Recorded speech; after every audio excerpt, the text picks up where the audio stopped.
मी इथे गव्हाचं पीठ चाळून घेतलं आहे। त्यामध्ये थोडं बेसन,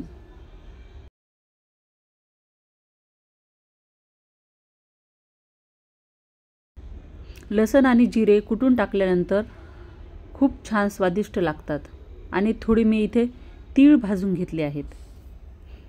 तीळ भाजून घेतले नाही तरी चालतात।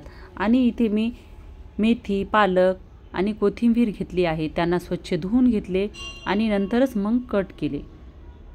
मग आपण आता या कट करून घेतलेल्या पालेभाज्याला पिठामध्ये टाकूयात। पाणी जास्त टाकायचं नाही, कारण या मेथी पालकमधूनच खूप पाणी सुटते, त्यामुळे पाणी जास्त टाकायचं नाही। आपण त्यामध्ये हळद, मीठ आणि लाल तिखट घातलं आहे आणि थोडं तेल गरम करून नंतर मी अशा प्रकारे मळून घेते। वाटल्यास लागल तेवढंच पाणी, कमी वाटत असेल तरच टाका।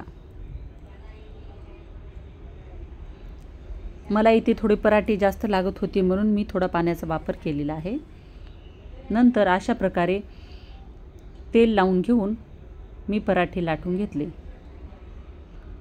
कोणी याला पराठे म्हणतात, कोणी थालीपीठ म्हणतात, तर कोणी धपाटे म्हणतात। आम्ही पराठेच म्हणतो। तुम्ही काय म्हणता ते कमेंटमध्ये नक्की सांगा। थोडंसं तेल लावून आपण याला छान खरपूस भाजून घेऊयात। अवेलेबल जर बटर असेल तर बटरही लावू शकता। नंतर यासोबत खाण्यासाठी मी काकडीची कोशिंबीर बनवते। हे अशा प्रकारे मी कट करून घेतलेले आहे।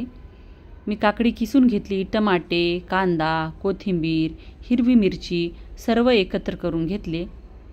त्यामध्ये थोडा चाट मसाला, थोडं काळं मीठ, आपण दैनंदिन वापरातलं मीठ, थोडीशी चटणी टाकून एकत्र करून त्यामध्ये दही ॲड केलेलं आहे। नंतर छान मिक्स करून घेऊया। अशा प्रकारची कोशिंबीर नक्की बनवून पहा। तयार आहेत आपले गरमागरम पराठे। तुम्ही एकदा नक्की घरी अवश्य ट्राय करा।